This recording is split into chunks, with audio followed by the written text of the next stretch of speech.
I have the worst problem to have. I have the problem of no problem. Yeah. And the only solution to the problem of no problem is to get more problems, and I don't want more problems. Yeah. Man.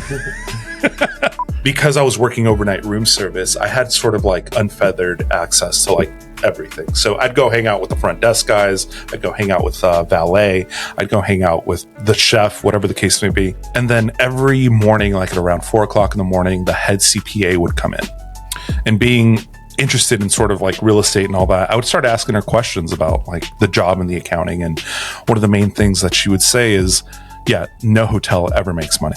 They all lose money. No hospitality in the world's actually making money. Welcome to the Kash and Dash Show, episode 328 with Alex Beltran.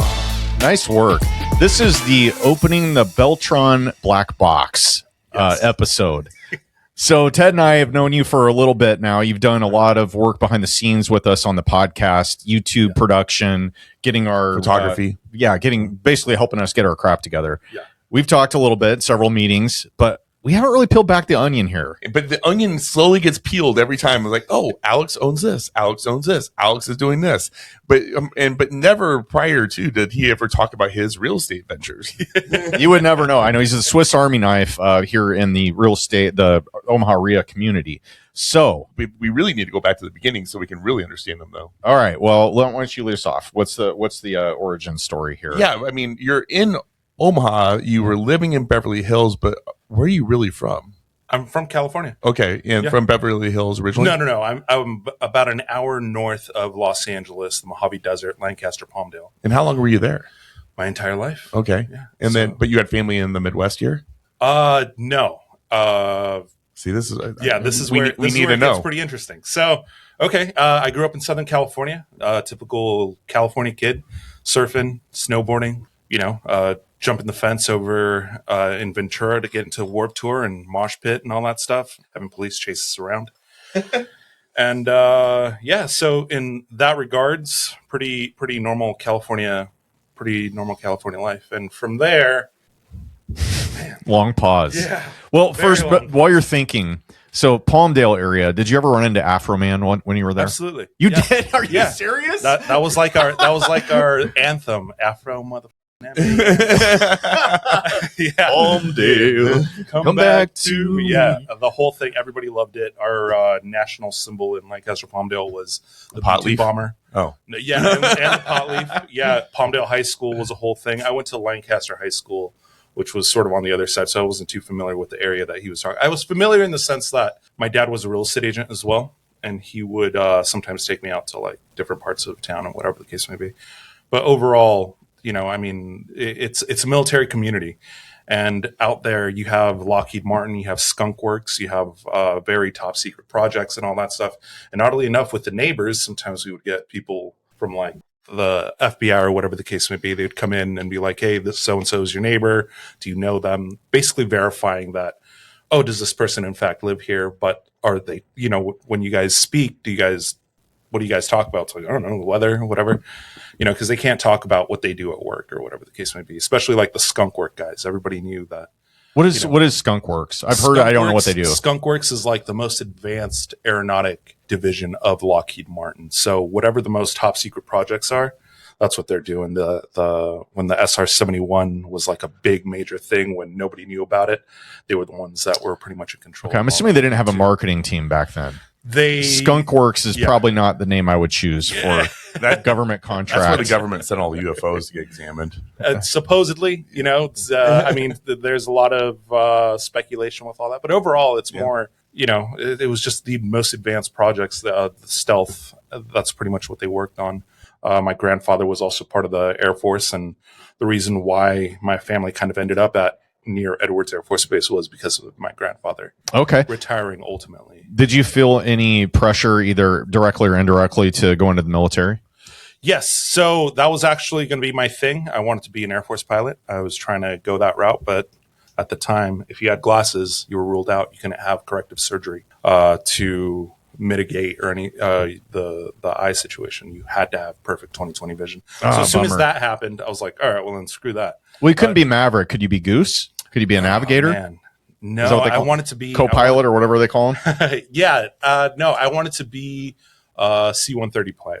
Oh, yeah. Yeah, so a lot of a smaller sort of carrier airplane and stuff like that, but never got around to it. I was in the Air Force ROTC, and then as soon as I was told you can't join the military, or you can join the military, but you can't be a pilot with classes, I was like, You're like, I'm out. Yeah, I bounced. I'm out. I got surfing to do. Exactly. Yeah. Exactly. So you mentioned that your dad was a realtor. Yes. And so obviously that played a role in your life. Yes. What kind of real estate did he do? And did he retire from it, or what's He's currently still selling out in Palmdale, Lancaster, but big price houses? Big price, low price for California. Okay. Lancaster, Palmdale, probably the median price is maybe about 700,000 right now, or roughly around that time. But during sort of his era, it was about 300,000. Still almost double here. Yeah, yeah. Okay, for those of us geographically challenged, how far away from the ocean were you? About an hour and a half. Okay. Hour and a half. Did you go there a lot? Quite a bit. Yep. Yeah. So we would always take pretty much freeway out to Santa Monica and all that stuff, Malibu. Okay, we so can go. hour and a half in California time, but if you were driving in on Nebraska interstates, it'd probably be what, 30 minutes? Probably. Yeah. No, it'd still be the same. It depended. So full traffic, if you start in my hometown of Lancaster, Palmdale, and you're actually commuting, like the morning commute, to get even to like West Los Angeles, Santa Monica, probably easily about 3 hours if you do it that way. Although we had motorcycles, so we'd be in California. It's perfectly legal to split lanes, and we'd be pretty much anywhere in Los Angeles in about 30 minutes. Okay, so your dad was in real estate. Did that enter your picture at all? I know you had your heart set on being an Air Force pilot, but when you're like, this isn't going to work because of the vision. Did you have a backup plan, or were you kind of like, I don't know? Sort of, yes. So originally he did start his own brokerage, but that's ultimately where I wanted nothing to do with real estate. During that time, when he started his brokerage, it was about 2004, 2005, so peak of the market. Great stuff. But then came in 2007, 2008, and that's really when I graduated from high school. And all that got stuff. it. Okay. So when that happened, my dad was, a top producer. He was had his rental properties and all this stuff. And during like 2007, 2008, we lost pretty much all of that. Our main house was probably about as close to foreclosure as you can get without actually going into foreclosure. And our rental properties pretty much went, we had to sell those off as quickly as possible. But the main thing was that during that time, especially like in Lancaster, Palmdale, houses would sell almost for like half off. It was crazy, the amount of value that they lost. It got up to the point where it was like ghost towns or ghost neighborhoods. Sorry. So like one family would be living in a tract of like 50 homes, and all these homes were abandoned. There was nothing there. And pretty much graduating high school at that time, I was like, well, I want nothing to do with real estate ever. Not exactly a screaming endorsement for jumping into that as a career. Exactly. But if you didn't have that portfolio, you guys would have probably gone under. Oh, absolutely. Yeah, completely under. It was luckily we were able to sell them off. My dad was obviously in the business, so he was able to cut expenses in terms of like commissions and things like that, sell them off, seller financing, whatever the case may be. Any tool in the toolbox he would use to pretty much at a minimum cut even and use whatever money we could to salvage sort of like our actual house and all that stuff. And that's when I had the idea of like, I'm going to be a real person and get like a real job, and I'm going to go to college and I'm going to get my business marketing degree, and that's what I'm going to go into. And then very quickly going into college, you're like, oh, this is a scam too. How so? How am I taking astronomy? Why am I taking dance classes? Why am I taking all this stuff when what I want to learn is business administration, business marketing, and all that stuff? But what really got to me was when I got to the actual business classes and you ask the professor, have they ever ran a business? No. And immediately there it was just like, oh, no. Those who can do, those who can't teach. Exactly. Yeah. And I remember going home kind of deflated to my dad. And I talked to him about it. I was like, how can I learn off of these clowns? Yeah. They've never ran it. I knew that he ran his brokerage, and I saw the pressures that he was under, the types of decisions that he would have to make. It's like, these guys don't know that. And my dad, very pragmatic dude. He was like, well, I mean, you can drop out, but don't tell your mom. Because my mom is actually a university teacher from Mexico. So that was probably not so even anything. No dropping out for you. It's not even in the cards. He's like, but you got to figure something out. He's like, I understand what you're going for. He's like, why don't you get your real estate license? I know you've been hesitant. And that's when I decided to get my real estate license. I went to Century 21 Yarrow and took the 2-week course for California. And then in California, you have like a 3-month waiting period, which is like your study time. But I didn't want to study for real estate, so I just stole the CD-ROMs at the time. And, CD-ROMs. Yeah, that's what they had. And I just memorized all the questions. I eventually returned the CD-ROMs, for the record, in case there's a statute of limitation. But I returned the CD-ROMs and I ended up taking the class. And in California, they don't tell you if you pass or fail or whatever your percentage. They just tell you if you pass or fail. Sorry. That's the way it is here too. Yeah. But during that 3-month period is when I started diving into like the typical books, how to make friends and influence people, all the businessy books that everybody starts reading into. And all of them, I was like, duh, like people don't know this. And you felt it was mostly common sense what you were reading, right? Exactly. And I was trying to find something that would sort of pique my interest. And I don't know, I think it was one of my friends happened to be watching those stupid Bravo shows with like reality TV. And it just so happened that $1 Million Listing was on. And there was this guy, Frederick Eklund. He was on TV and they were talking about whatever their nonsense was. They were fighting, whatever. But he did say something that inspired me. And it was, if you want money, you have to go where the money is.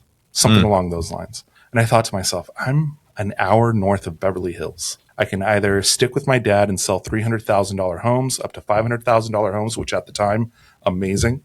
Or I can drive south and sell $3 million homes, $10 million homes. Spelling Manor at $67 million. Man, can you imagine? Why not just go there? Yeah. Did you sell one of those? No, I wish I did, but I was part of a team where we would work with, I have to be careful how I say it, very affluent clients. Because I wasn't kidding earlier about some people we do legitimately have NDAs about houses that they purchased. Like Lou Ferrigno? No. Yeah, I don't know who that is, but he was the original Incredible Hulk. He was. Really? Yeah. Oh, okay. So there's a movie called I Love You, Man. Okay. That has Paul Rudd and Jason Segel in it. It's a hilarious movie. Have you seen it? Oh my gosh, you guys! It was before his time. Yeah. Anyway, it's a great show. But he had Lou Ferrigno. He's a real estate agent. He had Lou Ferrigno as a client, so he was actually in the show. Oh, okay. And anyway, it was very funny. So watch that, listeners. There you go. I don't think I've watched any of the Marvel movies really. I know it's bad. My daughter and I watch almost every one that's good, except the Deadpool ones. That is a big miss. Yeah. Well, I'm not gonna watch those with my 9-year-old. That's a good point. Yeah, that's a good point. I stand corrected. Okay, so all right. So Beverly Hills targeting the elephants, and what next? So I actually got my real estate license and all that, and I didn't tell my dad that I was going to go do Beverly Hills. It just kind of came up on a whim, and got my paperwork. And he's like, "All right, let's go to the brokerage and get you signed up." And I was like, "Yeah, about that, Dad. I'm going to Beverly Hills." And he was like, "But why?" And I sort of let him know, Sort of. Yeah. Like if I'm going to do the exact same work, I might as well do it where the prices are just simply higher. And he's like, "All right, that's cool. But run it through my brokerage." No. He was like, "I'm not helping you with, like your rent or anything like that. You're on your own." And I was like, "Fair enough." So packed up my truck. And how old are you at this point? I am 21 Okay. at this point. Yeah. So I'm 21, pack up my truck, load up my motorcycle, and I head down. And in West Los Angeles, you have, what's considered the Platinum Triangle, which is, Beverly Hills, Homely Hills, and all this other stuff. But you have Westwood, which is where UCLA is. And I was like, okay, student housing must be cheap here. Isn't too bad. And I start looking at studio apartments, and they're like $1,000 to like $1,200 for like the worst studio apartments that you can come across. And this is back then. So this is back then. So 2005-ish, something like that? No, this is 2011. The 2011. Okay. Yeah, okay. This is 2011. So I'm like, that's not going to work. I mean, I really, the only money that I had saved up was my FAFSA money, which is like student, whatever they give, whatever the school gives you. And it had to be about 10 grand. I was like, man, if I'm going to be spending $1,000 a month just on a studio apartment, I'm not going to have much for marketing. I'm not going to have much for, whatever, all the programs that you need to pay for the MLS and all this stuff. I'm just going to burn myself very quickly. So I drive back over to San Fernando Valley. I get a camper on the back of my truck, and I drive to Malibu, and I find a place to park where there's no paid parking, and I just live out of the bed of my truck. And it was the greatest time of my life. You wake up next to the Pacific Ocean. I bought a surfboard. I'd go out surfing and pet dolphins and feed birds with bread and whatever the case may be. And then I'd come back, get on my motorcycle, drive to Santa Monica, 24-hour fitness, take a shower, and just gun it down Wilshire Boulevard to the Beverly Hills office.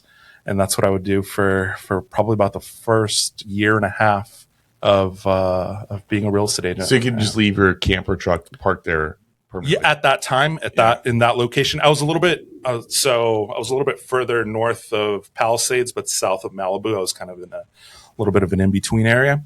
But given the fact that I had a motorcycle, I would just blaze right through traffic. It was amazing. I had a good friend that went through that. He lived in San Diego. And he's like, he had this great house. It was on the beach in OB. Mm-hmm. And then he like, the guy's like, yeah, we're going to raise the rent to like $3,000. He's like, there's no way. Good luck with that. And so then he ended up getting a little camper, and it was actually broke down, and he would have it towed to different spots where he was going to stay at for a while.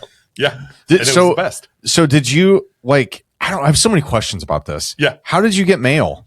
Did you just have it sent to your parents' house? To my parents' house. Okay. Yeah. Uh-huh. All right. And anything like sort of businessy related would be sent to my office. Okay. 331 Wilshire Boulevard. So did anybody mess with you while you were of living there? Nobody came. No cops came up. Nothing, get out of here. I was far enough away where there were no dates either.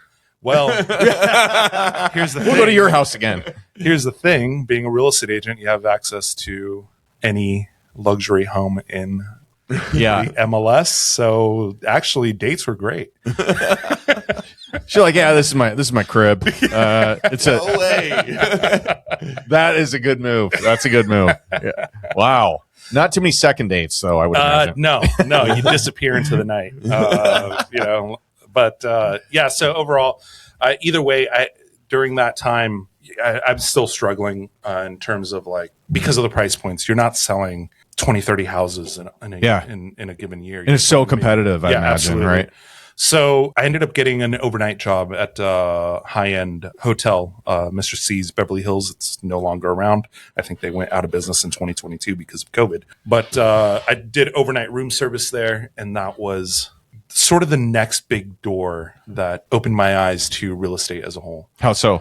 At that time, Airbnb was starting to get big, and everybody was like, we got to invest in Airbnbs. We need to buy these homes and rent by the whatever, all the latest and greatest, right? But I was working at this hotel, and I'm like, do people know what hospitality really is? When it comes to, I forget the quote, but the guy from the Waldorf Astoria says hospitality is color, while business is black and white. And I think that's a huge disconnect where a lot of business people sort of were getting into Airbnb, not realizing that this is actually hospitality and all that stuff. So seeing high touch, white glove, that type of thing. That whole thing, yeah. I mean, right up the street was the Montage Beverly Hills, which was kind of our competition. And they were 5-star, 5 diamond. I mean, you're talking about some of the best restaurants, you name it, whatever the case may be. But the main thing that I learned there was that same gentleman of the Waldorf story, and it's going beyond my head, is that they would allow us to have a $2,000 no questions asked, sort of like little piggy bank that we kind of like use. A slush fund for guests. Yes, exactly. Okay. So somebody wants cookies from Sidecart in Santa Monica. Okay, great. Order cookies from Sidecart or whatever, or this cake from here, or they weren't able to get pizza or whatever. Yes, that is it. Mr. C's Beverly Hills. I think it went out of business in 2022. 2023. There we go. Yeah. So kind of a concierge approach to absolutely. Guests handling guest requests, and seeing how they also handled them was fascinating. I mean, I would look at the concierge guys, and I mean the craziest complaints. Like right now, someone comes to your Airbnb and it just starts snowing outside, and it ruins their entire vacation plans. What do you tell them? Hey, I'll make sure it gets plowed and make sure you pull your sheets and leave your laundry. And exactly. Ted tells them. No, so that wasn't what concierge would say at all. They would probably get fired if they said something like that. So let's just say family comes in, weather ruins their vacations. Concierge says, I'm sorry, the weather is bad. I know that this vacation is very important for you. We're going to comp your room for tonight. We're going to get you floor side tickets to the LA Lakers. We're going to have our driver drive you over there personally. We're going to get you in through the VIP spot. On top of that, you're going to have free dinner at our restaurant for the remainder of your stay, which is something that is very counterintuitive to like sort of the business mind. Like you're losing thousands of dollars by doing something like that. My Airbnb doesn't have that budget.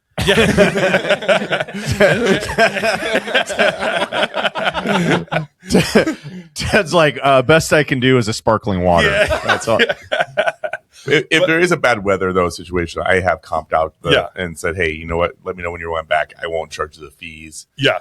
But usually my conversation is, what can I do to make this better for you? But providing VIP tickets and giving a free night stay might not happen. I want to bring up an example I brought up a long time ago, and it was about this hotel, and it's the name's escaping me, but I believe it is in California, and they are known for having like the best of the best customer service, and their main feature was they have a pool, nice pool area, but they were so like white glove approach that they had a red phone, and the kids could pick up that phone and it would connect to a concierge desk, and they would answer it and say popsicle hotline, and the kids would be like, I want a red popsicle, and they would bring them in a silver platter with a butler that has gloves on and everything, and they'd unveil the red popsicle and they'd give it to them. So, and they got such a kick out of that. That was like one of their main, selling points. And it was just kill them with kindness and overdoing it on customer service. And because the hotel was nothing all that great, but the customer service just put it to the upper echelon of everything. Oh, you mentioned the Waldorf. My grandfather actually cooked at the Waldorf. Yeah. And great, it was a big deal. Rubens? Great hotels. Yeah. Yeah. They recently opened Waldorf in Beverly Hills, and that was probably about maybe probably longer than that. How long have I been in? This one's in Chicago. Okay. Yeah. So, and they are top notch. Everybody walks with a sense of confidence. What they've done to their sort of hotel strategy is fascinating. But because I was working overnight room service, I had sort of like unfeathered access to like everything. So I'd go hang out with the front desk guys. I'd go hang out with valet. I'd go hang out with the chef, whatever the case may be. And then every morning, like at around 4:00 in the morning, the head CPA would come in. And being interested in sort of like real estate and all that, I would start asking her questions about like the job and the accounting. And one of the main things that she would say is, no hotel ever makes money. They all lose money. And no hospitality in the world's actually making money. She was also like an assistant CPA for the Montage, which was down the street as well. And I was like, so then wait, what? And she's like, everything's sort of like either a paper loss or a paper profit, but like they don't make money. And it kind of gave me sort of this insight of like, okay, Airbnb is going to like fail within the next couple of years. And that's sort of been my... being legislated out though. Not really. Yeah, it's being legislated out, but why? Because of the hotels. Yeah, hotels are paying for it. Exactly. Yeah. They're the ones behind it. Magic Castle Hotel in Hollywood, California. That's what the popsicle hotline one. So just had to throw that in there. And it's such a fun hotel to go to with their magic shows. They're so Oh, you've been there? Oh yeah. Oh, absolutely. Okay. That's like one of the main spots where you have to go when you go to Hollywood. Popsicle hotline. I didn't know that they did that, but I have been there for like their magic shows and their comedy shows and all that stuff. It's so much fun. Okay, so wow, this is a lot. So you got some words from the wise on the person in charge of seeing the finances in the hotel business. They said this doesn't actually make money. So why do they do it? I've heard the opposite from the hotel people I've talked to, like Sanjay. I mean, it's part of a portfolio. Like once you get to the upper echelons, they use it as sort of, I don't know. I mean, obviously the exact way of doing it, who knows, but like as sort of a loss leader for them. It's a branding thing more than anything, with the exception of like the Waldorf and like these super high end ones. Cause like the Waldorf doesn't really own anything. They just brand it and they train the people. They're not really a hotel anymore. More of a branding than anything else. Interesting. Okay. Amateur hotelier, you are at this point. What was your next move? You were working in kind of a concierge type role, had a slush fund, a $2,000 to throw at guests. And then I got fired.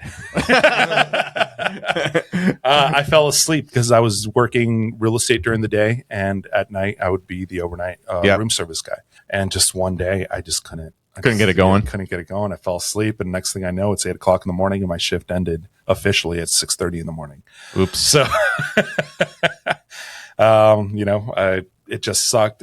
But by the time, it was sort of like the best thing that could have happened to me, because real estate was also taking off for me. I was finally able to get a couple sales under my belt, and I was finally getting all of that going.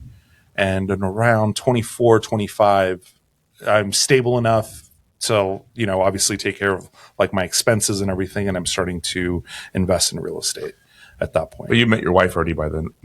No. Okay. Nope. I've been single for the longest time at that point. Okay. Like I you said 2024. No, he was 24 or 25 years old. 24, 25 years old. 24, Okay. 25 years. Yeah. Got it. I'm sorry. Yeah. No. So that would have been 2014, 2015. I was 24, Okay. 25 years old. And I bought 4 plexes in West Los Angeles, Cheviot Hills area, and in Using these big commission checks you're getting from essentially, these, yeah. Oh, really? To pretty much fund it. So no official money out of my pocket, but the actual commission would pay for it in and of itself. And then I bought 2 in Chatsworth and another one in Woodland Hills, which is on the San Fernando side of Los Angeles. Big difference from living out of the back of your truck. Yes.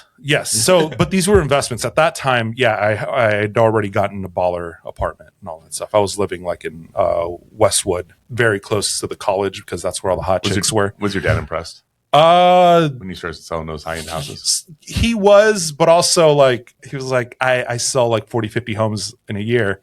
What do you do? And I'm like, maybe 2. Like, it was just a completely different thing. So he was like an actual salesperson, where I was I was a garbage real estate agent. I was the worst. I was only able to sell 1 or 2 houses a year. I wasn't like that consistent. I wasn't trying to be a top producer by any means. I was trying to have fun. So what was the biggest sale you ever had?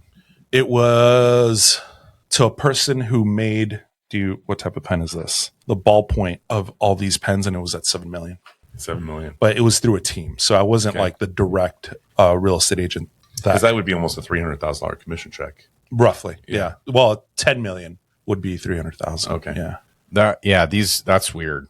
Just hearing those numbers, because like, and where we live right now, I mean, you got to do a lot of transactions to get to 10 million. Exactly. And that's your whole point, is you decided to not just do the shotgun approach, but the rifle approach, and kind of go after the bigger fish and not have to hustle so hard. Right. And have more fun, because the clients were also very wealthy, and they would just throw their keys at me and say, "You want to take the Ferrari for a ride? Take it." Jeez. It was great driving around in luxury cars. I had a friend who opened up his own personal training for like very exclusive clients, and same thing. He would be like, just take whichever car you want. I was like, take my Tuesday car. Yeah. What? Okay. So now you kind of breezed past the buying the 4plexes. Yeah. How'd they go? Horrible.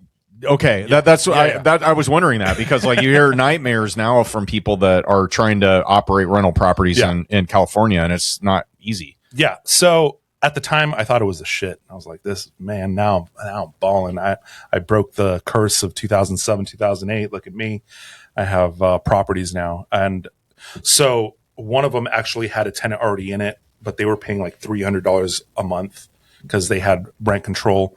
The other units needed to be repaired. And so I repaired all those. Not much I could do about the one unit that someone's already living in. And I was able to rent out the rest of them and ultimately sort of make a profit out of it. And what were they renting for? At the time, $2,200. Okay, and then the $300 was it subsidized by the government? So they No. They had rent control, and they had rent control, and that was their monthly payment. So it's not subsidized. It's not subsidized at all. Wow. No, that's like New York. Yeah. New York's the same way. So as long as they stay there, and I don't know if I'd have to look back into legislation and all that stuff, but I think they can actually transfer that lease to their kids as well, if I'm not mistaken. What? Yeah. Yeah, like New York is. So. I mean, there's been shows about that. Yeah. Where I mean, that's Friends. The case. That's the case of the show Friends. That's literally the story behind that particular apartment, is the fact that they lease that on to their kids or whatever. Yeah, that was bananas. I'd have to double check all that, but I'm pretty sure that that's the way it goes for that. But rent control also applied to the units that were now rented, and where I immediately saw that this was going to go horrible is my taxes and my insurance went up by like 8%, but I can only raise the price by like 2 to 3%. I don't remember the exact numbers. Even on the 300 rent one, you could raise. I'd have to go back. That one was tough, and that's why a lot of people didn't want to buy it. I'd have to go back and look into that. I don't think you could raise the rent on that particular one. I think they were in some goofy clause, and that's why it took so long to sell that one. So do you get stuck with those tenants when you get them? Essentially. I mean, but but the person accepting them, when you're like, I'm marketing his place for rent, like, why am I going to accept the $300 rent? Am I forced to? Yeah. And I mean, if I other applications, I can't turn down the other applications. Yeah. You can't. You can't turn down applications. Yeah. So I mean, you list your other unit for $2,200. A rent control person's like, nope, I got $400. I'm going to rent this place. You just have to say yes. You were saying that rent control was in place before you bought it. I'm talking about how do you get those tenants with the rent control? So as soon as they sign a lease. I know, but you listed the other two places for $2,200. Yeah. And then let's say another rent control person is applying for it. No. Rent control is applied by the city, like Santa Monica and all that stuff, and whatever the legislation is. Okay. Am I saying this wrong? Like, ask it a different way. Yeah. So I have rent control. I'm eligible for it. Okay. You have a place listed for $2,200. I'm going to go apply for your place. So what point do you find out I'm a rent control tenant? It's the property, it's not the person. Yeah. Okay. Yeah, exactly. So I think you're talking about a Section voucher 8 type situation. So that's vouchers. That's okay. Section So 8. I'm just saying, how did that person get that place for $300? They rented it in the 80s or whenever. Yeah, it's so it's a long exactly. term. So tenant. that was market rent at the time. Yeah. They just stayed. And so if you had somebody that was accepted under this and they would rent your place for $2,200, then that price is locked in for life now. Yeah, there's probably a provision in the lease that said this tenant cannot be evicted for reasons of XYZ, or maybe it was a longer term lease or something. There's a provision in there that prevented the new owner, Alex, from changing that and booting them out for that reason. Yeah, to bring it to market. You can't kick them out. But the other units, they must have already moved out, and they'd already done turns, so you brought it up to market. Yeah, I was just wondering that process on when people move in and when it locks. So brand new lease in place, like these, exactly where I'm going with this is that brand new, remodeled, and all that stuff. Here's the new lease, $2,200 a month. From that point on, I can only ever raise their rent by 2 to 3%. I forget what the actual number is. Got it. That sounds right. It sounds right. Yeah, right around there. The problem was my expenses were increasing anywhere between 7 to 8%.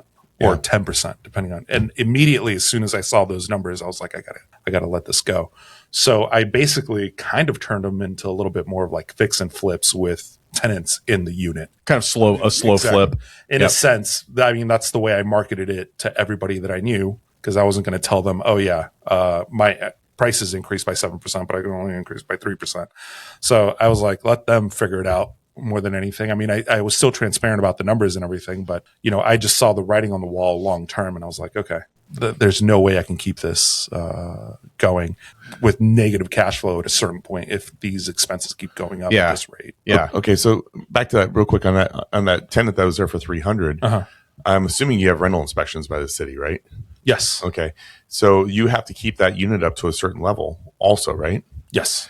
And then if they're showing up and they're like, and this hasn't had a full update since the 80s. There were still updates that you have to do. Just, like paint and stuff from what I saw before.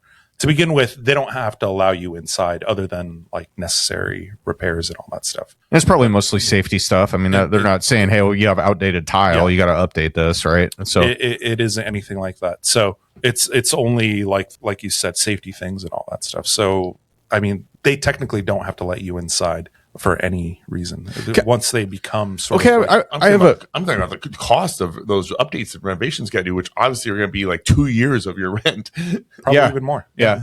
Well, and then it's exactly what I saw. But I'm just thinking, like, I guess the way you would make that work is you. And maybe somebody out there listening, email us at onair@cashanddash.com. Let us know if you own any California real estate and you got a magic bullet on how to basically keep from losing your ass on real estate when you're trying to hold it long term. Is it just the appreciation, how it kicks the coverage on the expenses? I guess that's how you play it, right? It's cash flow negative. If I were to imagine what they would be worth today, they'd probably hit the $1 million mark. Yeah.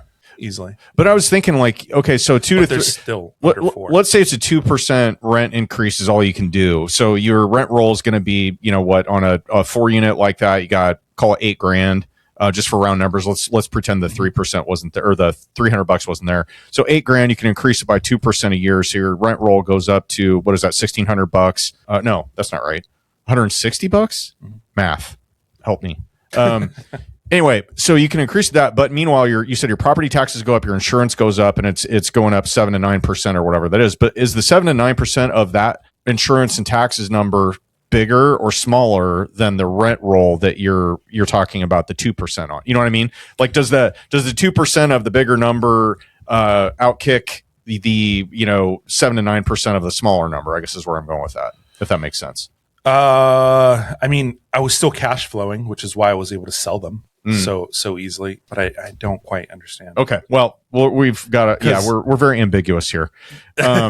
But yeah, I guess what I'm saying is you're taking a larger percentage of a smaller number, because your rent roll for the entire year is going to be a way bigger number than and if you're increasing that number by 2%, is that more than what you're incurring for an increase in expenses on the taxes and insurance? That's all. I didn't explain that very well, but that's what I was getting at. Maybe people make it work that way. And I don't know. Okay. But ultimately, I just saw I need to pull this ripcord now before it turns into a bigger problem. And essentially, slow flip, I guess, is the best way of putting it. Yeah. So like $8,000 a year, that's what is that? $96,000 a year in gross rents. So you take 2% of that. So you're talking probably what, $2,000, just ballpark that you could increase. And then, but you're 7% of whatever the property taxes and insurance number. That maybe was a better way of explaining it. 1.78%.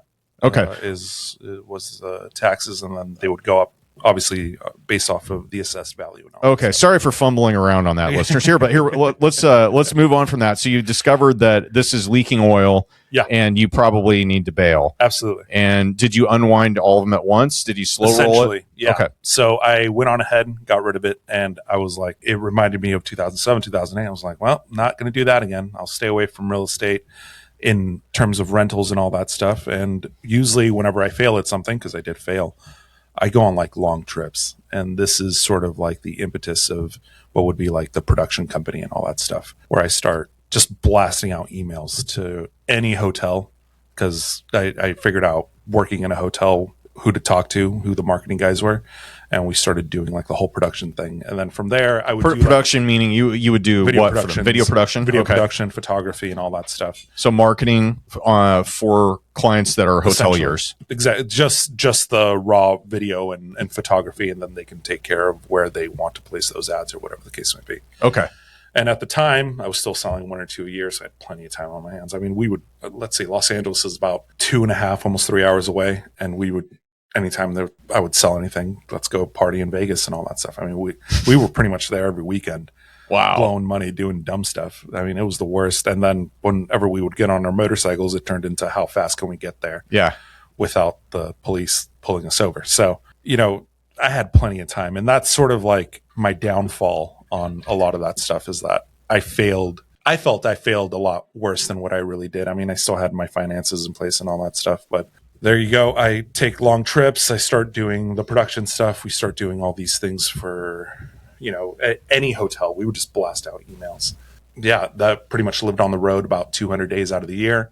So you started getting some clients Absolutely. out of it. Yep. Yeah. So, and we would tell the hotels, it's going to take us a week or two to get these photos and videos edited. We were done in like 2-3 days. And the rest of the time, we just had a free place to stay and go out and party. And they'd let you stay there while you're doing it? That was part of the hook? Mm-hmm. Huh. It's like, we'll do this, a regular package like that.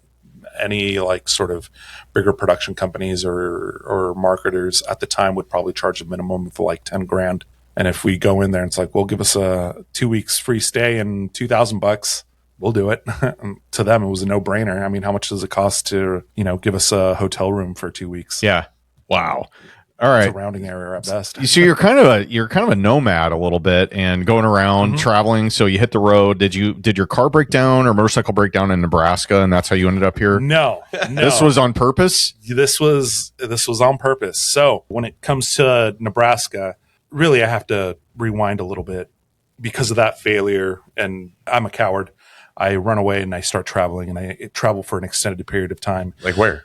you name it, Costa Rica, South America, Europe, Southeast Asia, wherever the case may be. But in this particular case, I was hanging out with these hippie chicks and they were going to Costa Rica to realign their chakras or whatever they do out there, scream at trees or whatever. And I was just going for the fun. Obviously, I have not met your wife yet.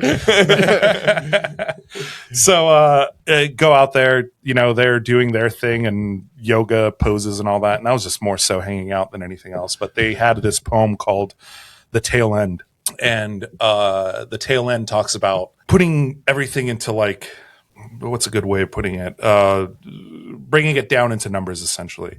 And I thought to myself, well, how long does my mom really realistically have left? Oh, I got you. Yeah. She probably has, I'm going to say about 20, 25 years left, but I'm only seeing her, her birthday, my birthday, Mother's Day, Thanksgiving, Christmas. That's 5 days, 5 times 20, that's not very many days. That's less than a year's worth of seeing her throughout the rest of her lifetime. At the time, my mom ended up moving to South Sioux City. She ended up purchasing a restaurant out here, and it's actually a big community of her hometown from Mexico that happens to live in South Sioux City. So after that, a little bit of deliberation and all that, I was like, well, let me get closer to mom. And my original thought was, well, I'll go live in Sioux City, I guess. I get there and immediately was like, no, I'm going to rip my hair out if I stay. It's way too small. Did the smell hit you right when you walked? Yes, down to town? it's changes. It's not every, a joke. It's not a joke. It isn't. It changes every couple of hours from dead. The nickname has always been Sewer City. Okay. I didn't know that. Not Really? Sioux City. Yeah, Sewer City. every time you're driving to town, that smell just hits you. Like, I guess we're in Sioux City. Yeah. Okay. I didn't know that. Yeah. Well, now I do. But yeah, I was like, my happy compromise is going to have to be Omaha, Nebraska. So I ended up saying, all right, well, let me transfer my California license to Nebraska and see what I do in the meantime. So there was like about 3 months of sort of waiting around period. And this time I was like, let me do something that I just would never want to do before. And I started working the overnight shift at Michael Foods egg processing plant right near Wayne, Nebraska. I forget the name of the actual town. Why? Why that specific mindset? At the time I was like, let me just do things. I'm an adventurer, really. I like to do things off the beaten path. It's like, I'm never going to have the time to do this again. Why not do it now? And I was working overnight to clean this huge machine that boiled eggs. So it stunk so bad. And in order to remove the egg, you have to use this acid called AC-103. And you can actually still see you got a acid scar. burns and all that stuff. I didn't know that it was that corrosive. It was crazy. Was Mike Rowe there from Dirty Jobs? No, I wish he would be. But, the people that you're working with, I mean, these guys are hardworking guys. And you would, at first I was like, why is their face like sort of, the water dripping from the ceiling was AC-103 and it would land on your face. It was the worst job ever. And really, at that point, I was watching Peaky Blinders. Great show. Great show. And it's that scene where Thomas Shelby goes to and starts shoveling the horse shit. And Tommy, what are you doing? He's like, I'm reminding myself of who I'd be if I wasn't who I was. And that was just kind of playing in the background of my head the entire time. Finally, my real estate license came in, went to Berkshire Hathaway because I was at Berkshire Hathaway in Beverly Hills, and nothing.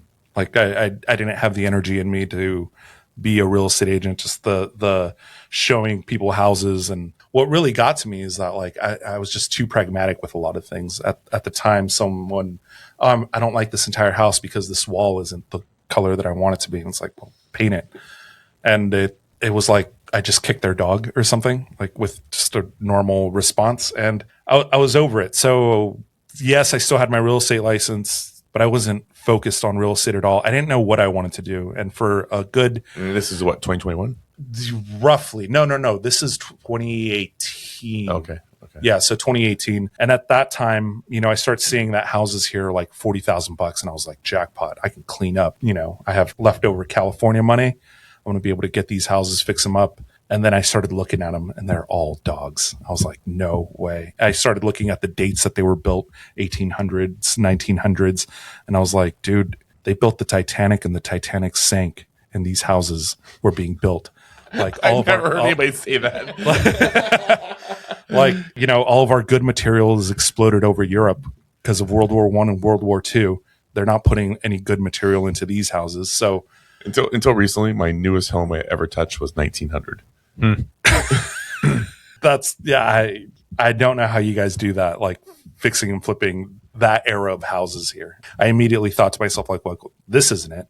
So looking around, I was like, well, I'm going to blow through my money. And, because fixing and flipping and being involved in real estate isn't the way to go. And that's sort of when I thought to myself, like, I got to throw my money into something. So I helped my mom improve the restaurant. I helped another family member out in Colorado. Yeah. So hers is the one that's in South Sioux City. What's it called? El Ranchito. And what kind of food? It's Mexican food. Yeah, authentic or Tex-Mex or what? It's Tex-Mex because when you go too authentic, people here just don't like it. How do you spell that name? El Ranchito. Yeah. ELRANCH. Ted, seriously. TIO. I'm going to go there. Okay, one quick side note. When you decided that you were like, yeah, this is not the way, flipping these type of houses, that same year is the exact year that I left my job specifically to flip those kind of houses. So we kind of have a mirror image. You are in life than I am. Yeah. Okay? It's all relative, man. Anyway, so you decided to help out, go up, help out your mom with remodeling the restaurant. Yeah. So that restaurant. So you're an investor in that now? Restaurant and nightclub.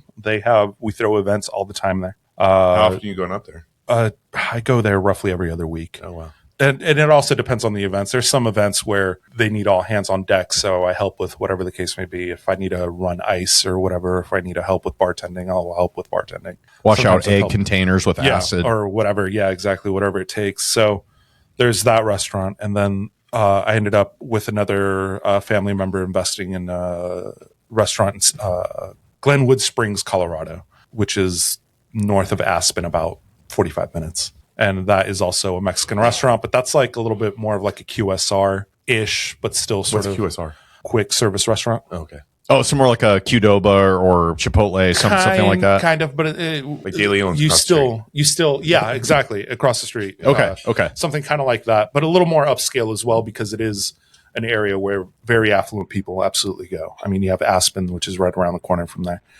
And so I decided to throw my money into that, and I was like, okay, well, I'm safe for right now. And then they make really big breakfast burritos, like those ones that could be the size of my arm? No, not like the ones across the street.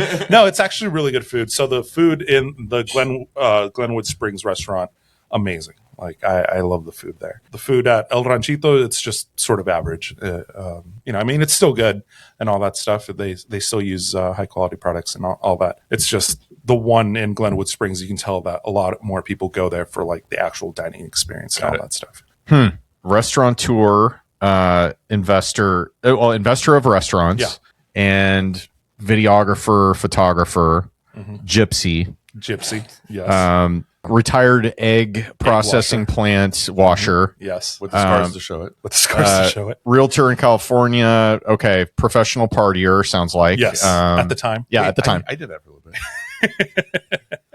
Okay. Which leads us up to more recent days here. What's transpired in the last, say, 5 or 6 years for you? Yeah. So 2019, I was pretty much discouraged. I was once again, I failed. Well, I felt I failed. And I ended up deciding I'm 29 years old. I'm about to be 30. I'm just going to backpack through Europe and put on a backpack. And all I know is that I'm landing in London and my return flight is out of Barcelona. And what happens in between there, I have no clue. And get there, no hotel reservations, no nothing like that. But I end up staying in Stockholm for about 2 months. Sweden as a whole has this weird sort of lease thing where they like daisy chain their leases. So Bill rents to Bob and Bob rents to Susie and all that stuff. And basically you're paying along this line of leases to the owner eventually. So everybody like subleases. It's weird. And if you're there for a short period of time, you're not going to be able to get like a formal lease, especially for like 2 months. So I ended up going to this place that was like a corporate rental. And that's where I got the idea of sort of like midterm rentals. While I was out there, and I was like, midterm rentals is maybe the way to go. Can this work in Omaha? And that's kind of where I got the idea of maybe let me go back to Omaha and see if I can do it this way and maneuver myself into like these types of rentals. Cause I knew that long-term rentals weren't the thing. Short-term Airbnbs absolutely aren't the thing because hospitality, and especially here in Omaha, I mean, not that it's a bad city, but I personally don't think it's the best city for Airbnb. And, I was like, okay. So, proceeded with the rest of my backpacking through Europe. At that point, I was like, all right, I'm not going to rent any hotels. I'm going to use Tinder as the way to get a place to stay at night. It doesn't have to be. Are you kidding me? I'm not. I have to. It doesn't mean that I'm dating these girls. It doesn't mean that I'm hooking up with them or anything. I'm just going to use Tinder and ask, rather than for a date, I'm going to ask them, can I sleep on a couch? And it worked so well. For the rest of my trip, I was just going to Germany, France, Italy, stayed in Barcelona for a little while, and I would just use Tinder and be like, can I, if I take you out to dinner, can you let me sleep on your couch? Some people were like, not on my couch, but I'll give you my balcony. And I was like, can I get a blanket? And it was great. I enjoyed every moment of that. And it was sort of like my last sort of send off before hitting my 30s. I bet you did enjoy it. Yeah. You can't say that nothing ever did happen. How are you alive? This is just fascinating to me. So you'd be surprised how kind the world really is. Wow. Especially on the hookup website. But first you have to get them to swipe right or whatever it is, right? Is it swipe right is the good one? Is that when you like the person anymore? Okay. It was such a long time ago, and I'm not the best looking dude. At the time I was still thin and still working out pretty aggressively and all that stuff. But I mean, in Rome, great place. I stayed outside of Rome about 45 minutes, and she was the best. She was the coolest. She's like, come on, let's go to she basically adopted you. Yeah, took me. And some of them were just older ladies that just, they just wanted to be tour guides and all that stuff. And it was great. And they would drive me around and they're like, oh, this is a great place. Let's go drink here. And I was like, all right, whatever, I'll take it. And so after that, I came back, and that's when I was like, this might be one of our top traveling stories. Yeah. It was a lot of fun. Okay. We've had stories like Steven Sykes talk about his stories and travels. And then, oh man, who did we talk to? And they Sean French slept in a cave in Israel. It was Israel. Israel. That's so awesome. It's stuff like that. The Dalai Lama. Yeah, that'd be so great. So also when we were sort of doing that production stuff, we would also kind of get ourselves into hairy situations. There were some times where same thing, where I got the idea originally is that one of the guys that I was on the production team with, he got on Tinder and he started swiping because we didn't have a place to stay. All the places were booked. I forget what event was going on. And some girl was like, yeah, come stay. You guys can leave your stuff in our garage.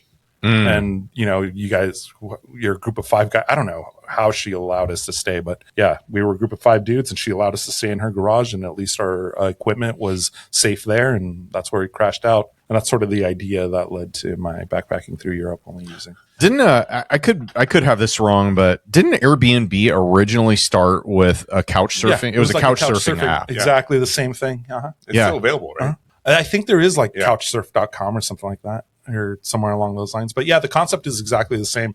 And especially I probably wouldn't do that in more Middle Eastern countries or anything like that. It's a little bit of a different vibe, but in Europe, dude, you know what? My mind's just cycling here because I was thinking man, what a great end around for getting around all the Airbnb BS fees that you have. Instead, you just move your Airbnb page to Tinder, and you'll be like, here's a picture of me, but really you're showing the apartment behind you. You know what I mean? And then you swipe right if you want to stay there or whatever. Maybe you should try that, Ted. That's the way all his midterms are right just now. explain this to Jessica. You're going to use your Airbnb on Tinder as a pilot program. Jessica was at the luncheon today. She's like, maybe I need to start listening to the podcast a little bit more if you guys are talking about your wives. Wow. Okay. So we're all right. Of all the places that you went to, what is your absolute favorite? What was the best? The U.S. Okay. Well, not the U.S. What about when you went on your backpacking extravaganza? So that time in 2019, Barcelona was absolutely one of the better ones. And the cool thing about that is that the airplane broke down. So, the cool part? Yeah, that was the best thing that ever happened. The airplane broke down, so the airline had to book us hotels. And they booked us out in this weird little town. I guess it's the last minute thing that they can get for us. And they put us out there for that one day. And then we came back into the actual city of Barcelona the next day. But there weren't any flights back to the U.S. Well, where I wanted to go, New York, for over a week and a half out. Okay. So they have to pay for it. Uh-huh. And I was like, cool, I get a week and a half stay in Barcelona. And greatest thing ever. I was able to leave my stuff. The hotel was great. Hung out all over Barcelona, went out to Madrid, came back, and it was fantastic. I mean, it was the first time I had, with the exception of that midterm rental in Stockholm, it was the first time I had like an actual dedicated space to myself. And if there's anything, I'm sort of like an architecture freak, and Barcelona is absolutely the place to go. I mean, you have that church that recently got finished off. What is it? La Familia, which recently got finished off, I think this year. You have a bunch of great architectural buildings all over the place. And it was just great. La Rambla is a great place to walk up and down. The food is great. So Barcelona definitely has a place in my heart. And I think that was one of my favorites, with the exception of Munich, Germany, which is where I got blasted for Oktoberfest. Okay, well, last question on the European extravaganza here. You spent 2 months in Stockholm. Yeah. Why is that? Did you get sidetracked? Did you fall in love with it? Did you meet a girl? What happened there? What happened there? I had a friend who's getting his PhD. You got Stockholm syndrome? Yeah, I guess you could say that because I miss it a lot.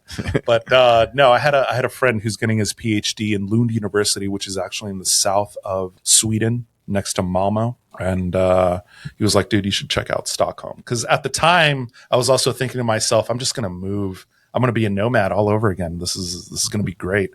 And I was thinking of actually moving to Stockholm full time. And, it wasn't until I got there that I got into that corporate rental that kind of the light bulbs kind of clicked on about midterms. Yep. Midterms in Omaha. And I was like, I don't think anybody's doing that, at least not that I've seen, a fully furnished place. What year is this? And all that stuff. This was still 2019. Okay. So yeah, that's when I come back. That's about the time I started doing it. It was 2020. Yeah. Yeah. So I come back, and then all of a sudden the world shuts down because of the plague.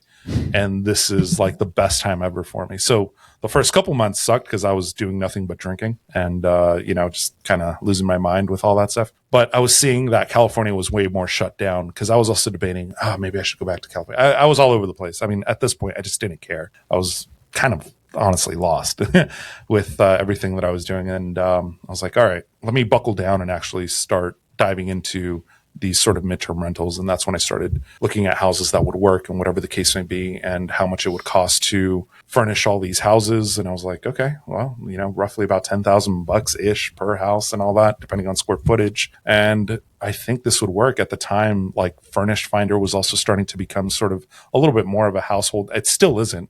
I mean, if you walk up to someone right now and you say, hey, furnishedfinder.com, what's that for? They'll be like, I don't know. Place to get discounted furniture? I don't know. But it's turning into a powerhouse now, which I really like. Their new interface. Actually, one of our highest viewed podcasts we ever had is having a CEO on, Jeff from Furnished Finder. Oh, really? Yeah. Okay. Like, I think our second or third highest podcast. Yeah, Jeff Hurst. Yep. And it's getting pretty big with investors. I just don't know if it's getting pretty big with like the users. He just actually texted me last week. He's like, I'm ready to come back on. That's a good point. It's one of those things that, investors, most investors know about it now, I would say, that are of any size. But yeah, just, your regular homeowner or just people that exist out there, the ones that do know about it are going to be your traveling medical professionals, maybe contractors that go on assignments, maybe consultants that get on long-term engagements. But beyond that, probably not a ton. They have a marketing problem. Yeah. And midterm rentals have a marketing problem. So how do you market them? So what did you do with that? So armed with this new, I guess, passion for figuring this out in Omaha, did you go out and buy some? Like, what was your next so steps? that was my next thing. Is at the time I was so checked out. I didn't know interest rates. I didn't care what the interest rates were. I just needed to put my money somewhere. I was checked out of the whole thing. I was just like, let me just buy these things and put them to use and get some passive income going. I wasn't worried about price, especially because I was coming from California and I was like, what's $200,000? But ultimately, I started purchasing them. And at first, it wasn't the easiest, most intuitive thing, because all the systems that I was using when I was in Los Angeles, they were kind of outdated. Now you have like Tenant Cloud and Baselane and all these other sort of amazing programs that are out there that at the time I just didn't dive into as much. But now that I have pretty much everything on autopilot, it turns into like this, I don't know, it's like the easiest thing ever. Like, why would I was debating selling them and jumping over into commercial almost exclusively, but then I was all over the place. So it wasn't until I sort of got to the RIA that I was like, okay, I kind of focused a little bit more. It's like, okay, this is exactly what I want to do. Because before I was just so wishy-washy. I would just do the things in motion, but never with any like bigger goals in mind. I wasn't looking for cash flow. I wasn't looking for any of those things. I was just, I need a place to put my money. If I didn't have my money placed in all these different areas, I'd be sitting here in front of you guys looking like Flavor Flav, just looking stupid as hell.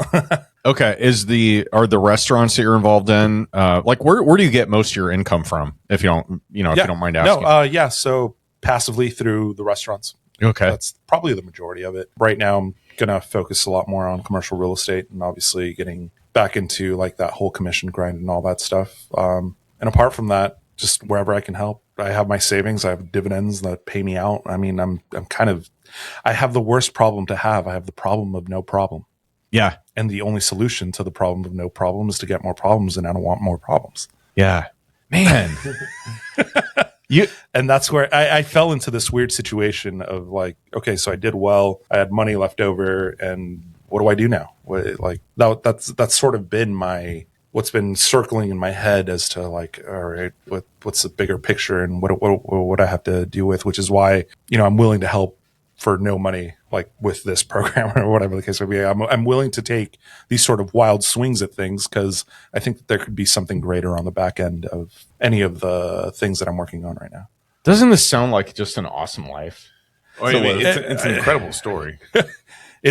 You're working on stuff you want to work on with who you want to work on it with. Yeah. And you're pursuing your passions, whatever they may be. Yeah. You can, I know things have probably changed focus. with, you've got kids and a wife in the picture now. So that's, I assume very different. Slowed your Tinder couch surfing down quite a bit. Significantly. How long have you been married for?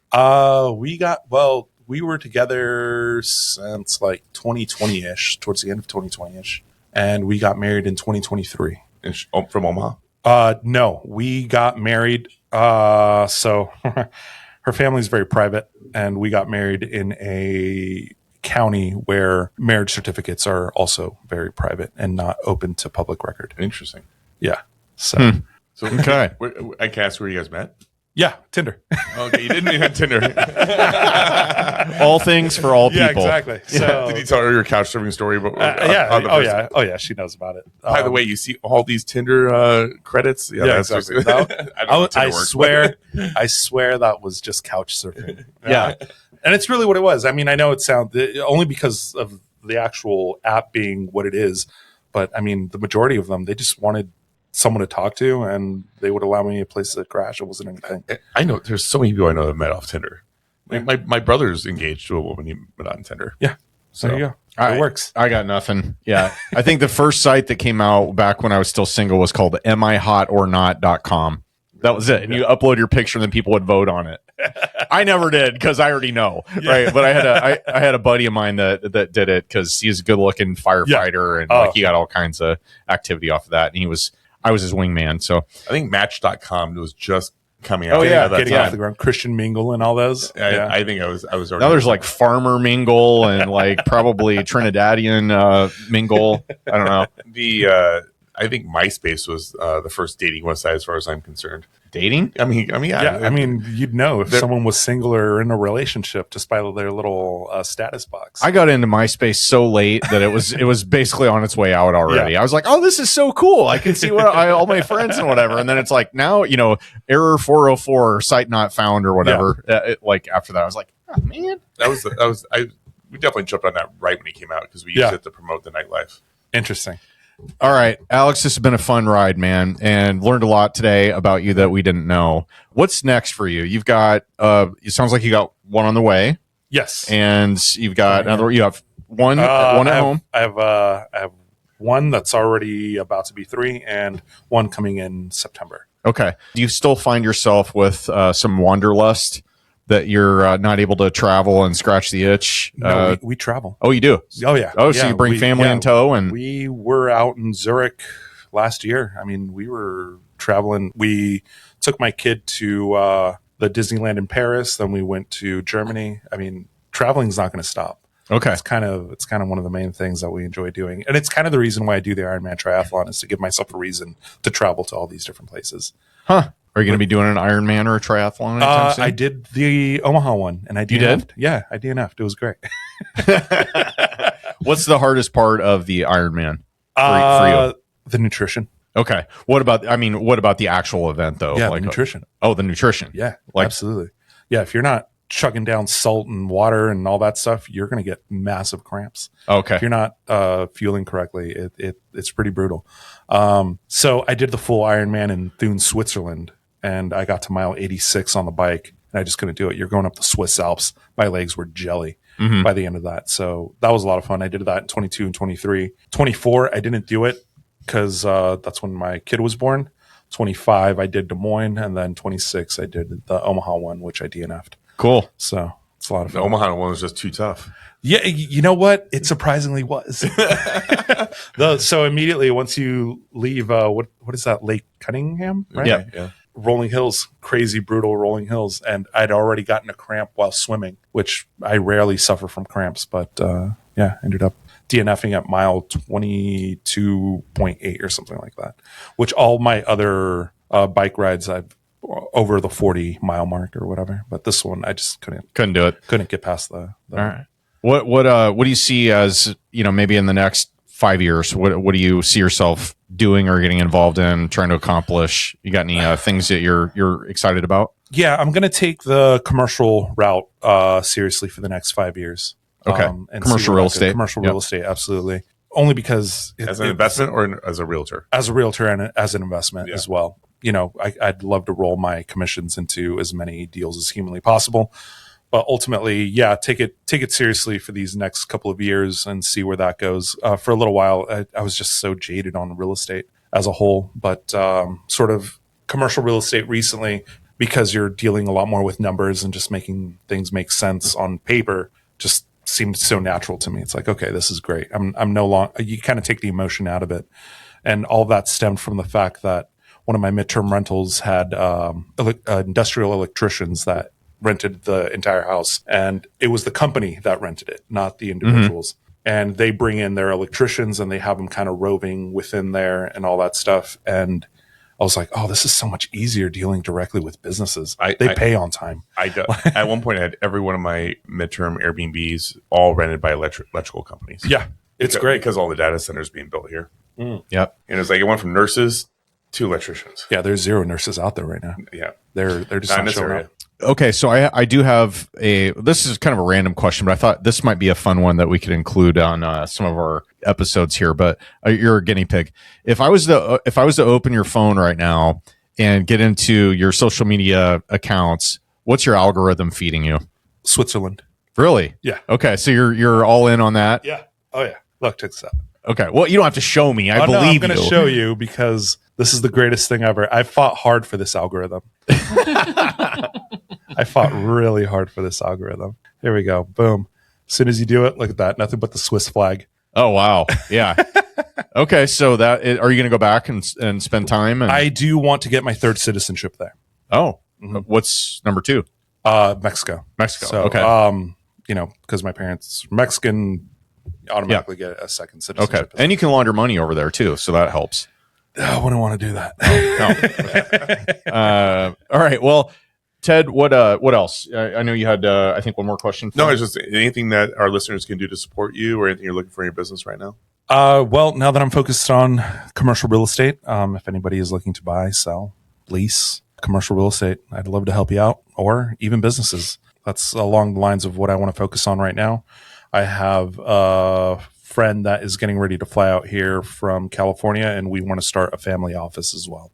That's sort of our next big move. In fact, what I was talking to you about earlier. But we want to start a family office that emphasizes real estate and insurance and help people out going about that way. We'll have to connect offline because I have a pretty interesting dude that I think you would enjoy meeting with. That's in the tax, insurance, real estate kind of strategy and planning space. Not he's not a CPA, not an agent and all that, but really had a really interesting meeting with him. So I love that. Yeah, we should talk about that. Absolutely love that. Okay. And then how can we find you? What are your socials? Instagram, Alex_Beltran, BELTRAN _. And pretty much YouTube is where I've been kind of focusing on posting the most, which is just my whole name, Alex Beltran, all one word, because if I separate it, there are too many Alex Beltrans in this world and gets lost in the algorithm. Yeah. No more Tinder. No more Tinder. No, Okay. I'm a married man. R.I.P. Yeah. Oh, that's great, man. Well, man, this has been so fun. I'm glad I learned, pretty much 90% of things that I didn't know before today. Totally. Yeah. I didn't know any of these things he told us. So thanks for sharing your story. Pretty interesting. I appreciate it. I love you guys. Yeah. And just so you guys know, Alex has been 100% responsible for our YouTube channel. So please like and subscribe. Check out our shorts. Check out the long form. That's all Alex good work. So thank you to that for doing all that. And please like and subscribe and share. So appreciate that. And with that, Owen Dash, we see us out. On behalf of Dennis Bertrand, Ted Kash, and the absent Aiden Bear, I'm Owen Dash. You're listening to the Kash and Dash Show with Alex Beltran. Where were you, man? Come on. Sign off.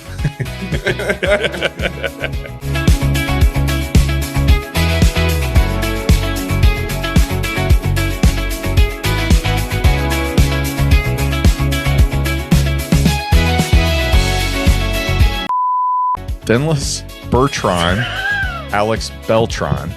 Okay. This sucks. Okay, I got the laugh. Sorry. On behalf of Dennis Bertrand and Ted Kash, I'm Owen Dashner. You've been listening to Alex Beltran. I thought that was going to happen. I know that was going to happen. I was waiting. In my head this whole time, I was like, don't screw their last names up because they're so similar. On behalf of... Breathe. God dang it. All right. On behalf of Dennis Bertrand, Ted Kash, you've been... Okay. Every time. All right.